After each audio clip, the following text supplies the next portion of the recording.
What would you do if the man who destroyed your life came back, asking to be a father? This is Edna's story. And I need to warn you, what you're about to hear will shake you to your core. Before we begin, I need you to do something.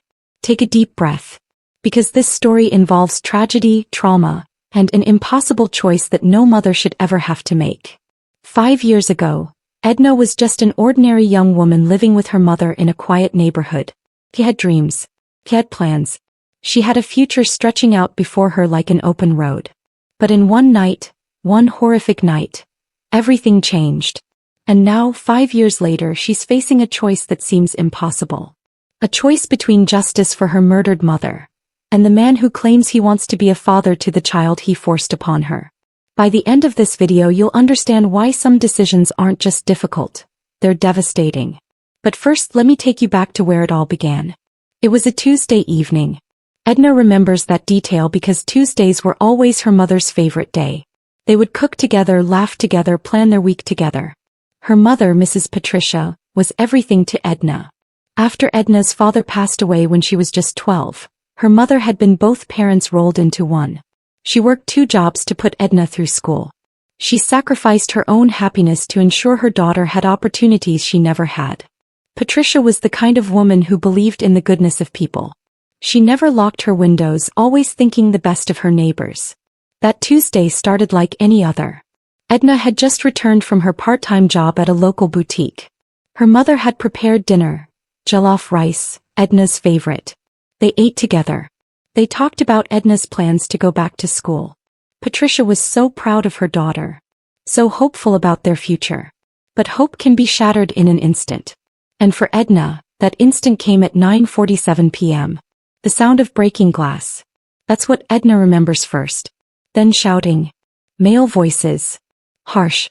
Commanding. Terrifying. 4 armed men burst into their small home.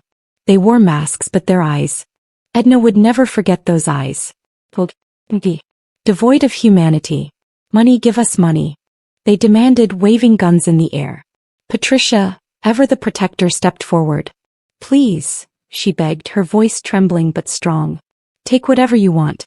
Just don't hurt my daughter. The men ransacked their home. They tore through drawers, smashed furniture, grabbed anything of value. But for people like Edna and her mother, there wasn't much to take. They weren't wealthy. They were just 2 women trying to survive.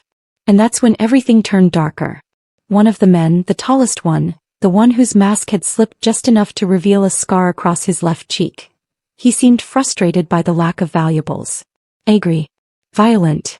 You're wasting our time, he shouted at Patricia. What happened next would haunt Edna for the rest of her life. And I need to warn you. This is where the story becomes almost unbearable. Patricia tried to reason with them. She explained they had already taken everything. She begged them to leave. But the man with the scar. His name was Mark, though Edna wouldn't learn that until much later. He pulled out his gun. Shut up, old woman, he snarled. And then, without warning, without mercy, without a single moment of hesitation, he pulled the trigger. The sound echoed through the small house. Edna screamed. Her mother collapsed to the floor, blood pooling beneath her. Mama! Edna rushed to her mother's side, cradling her head in her lap. Patricia's eyes were open, but the light was fading. I love you, Patricia whispered, her hand reaching up to touch Edna's face one last time. Those were her final words. Edna screamed. She wailed. She begged God, the universe, anyone who would listen to bring her mother back.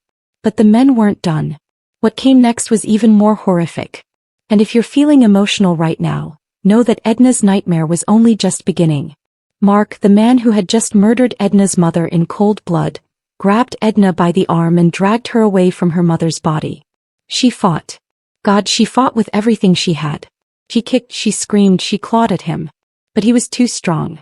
The other men stood guard while Mark took Edna to another room. And there, in the house where she grew up, in the home that was supposed to be her sanctuary, Mark raped her. Edna's mind tried to disconnect from her body. She stared at the ceiling, counting the cracks, trying to be anywhere but there. She thought of her mother. She thought of all the times Patricia had protected her. And now her protector was gone. Dead on their living room floor. When Mark was done, he stood over Edna, his mask fully removed now. She could see his entire face. The scar. The cold eyes. The complete absence of remorse. "You're lucky I don't kill you too," he said casually as if he were commenting on the weather. Then he and his accomplices left, disappearing into the night as quickly as they had arrived. Edna was left alone in that house with her mother's body and her own shattered soul. But her ordeal was far from over. Neighbors heard the screams and called the police. When they arrived, they found Edna in shock, still sitting next to her mother's body covered in blood. Some her mother's, some her own. The police took her statement. They documented the crime scene. They promised to find the men responsible. But Edna knew the truth. In neighborhoods like hers, criminals often got away. The police were overworked, understaffed, and the robbers had left few clues. Weeks turned into months. The investigation went cold. Edna moved to a new apartment. She couldn't stay in that house. Every corner held a memory. Every shadow held a ghost. Her relatives helped with the funeral, but then life moved on. People expected her to move on too. But how do you move on from watching your mother die?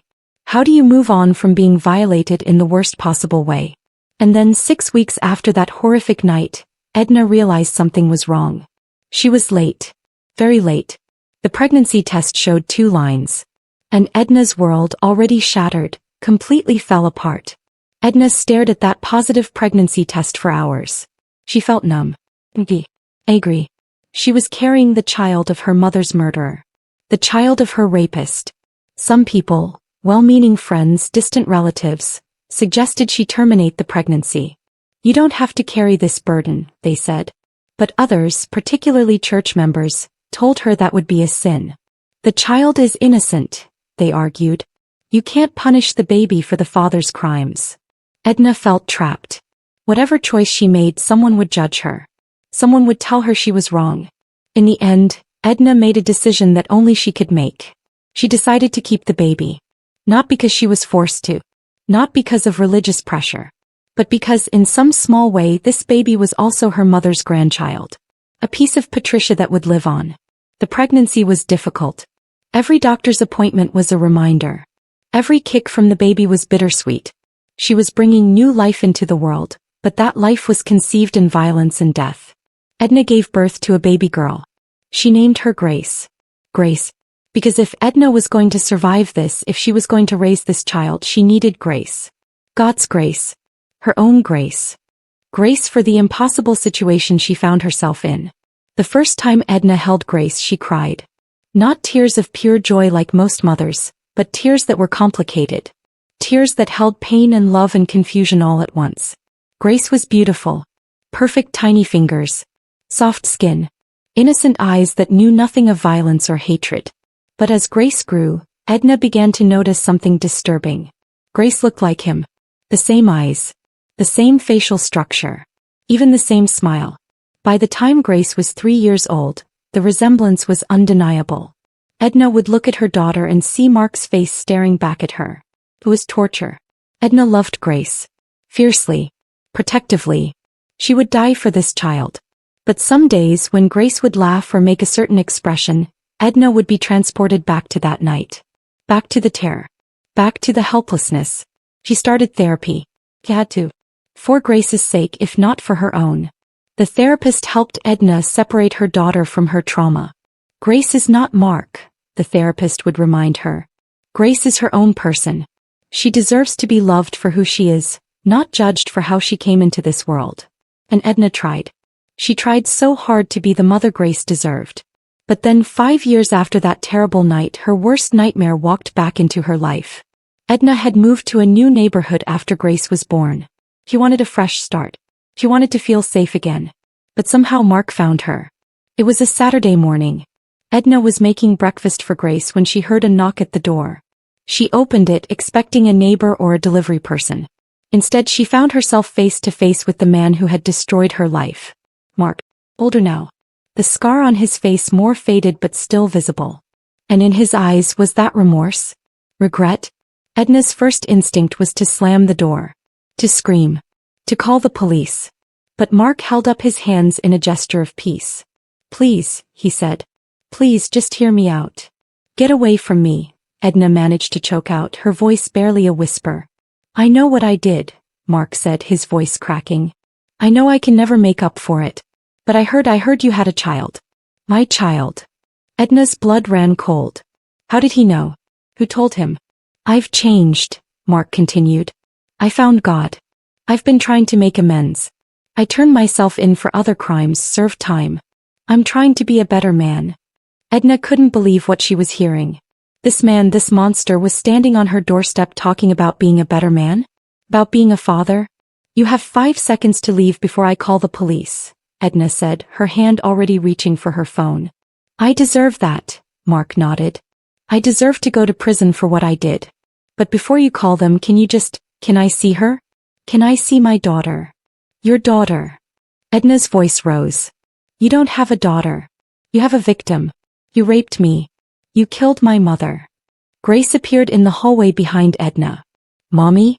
Who is that man? Mark's eyes widened when he saw Grace. Even Edna could see the recognition on his face. Grace looked just like him.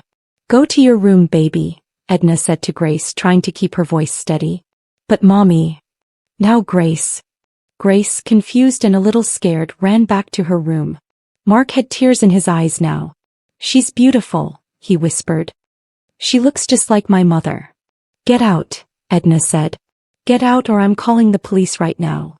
Wait, Mark said. Please. I know I have no right to ask anything from you. But I'm begging you, don't call the police. Not yet. And that's when Mark said something that would throw Edna's entire world into chaos once again. I'm dying, Mark said simply. Edna stared at him, not sure she heard correctly. What? I have cancer. Stage 4. The doctors give me maybe 6 months, probably less. Edna felt nothing. She wanted to feel joy. She wanted to feel vindicated. But she just felt numb. I don't care, she said. You should have died that night. You should have died instead of my mother. You're right, Mark nodded. You're absolutely right. And I will die soon. But before I do, I want to try to make things right. Or as right as they can be. There is no making this right. Edna shouted. You can't bring my mother back. You can't undo what you did to me. I know, Mark said, and now tears were streaming down his face. But I can try to provide for my daughter. I can try to leave her something. I have money saved. I have a life insurance policy. I want Grace to have it. Edna laughed bitterly. Blood money. You want to give her blood money. It's all I have, Mark said. And I know it's not enough. Nothing will ever be enough. But I'm asking you, I'm begging you, let me try to be her father. Even if it's just for these last few months. Even if you never tell her who I really am. I just want to know her. I just want to do one good thing before I die. Edna was faced with an impossible choice. And what she decided next would change everything. Edna slammed the door in Mark's face. She locked it, then collapsed against it, sliding to the floor as sobs racked her body. Grace came out of her room, frightened by her mother's tears. Mommy, what's wrong? How could Edna explain this to a 5-year-old? How could she explain that the man at the door was her father, her grandmother's killer, and her mother's rapist all at once? Nothing, baby, Edna lied, pulling Grace into her arms. Mommy's just having a hard day.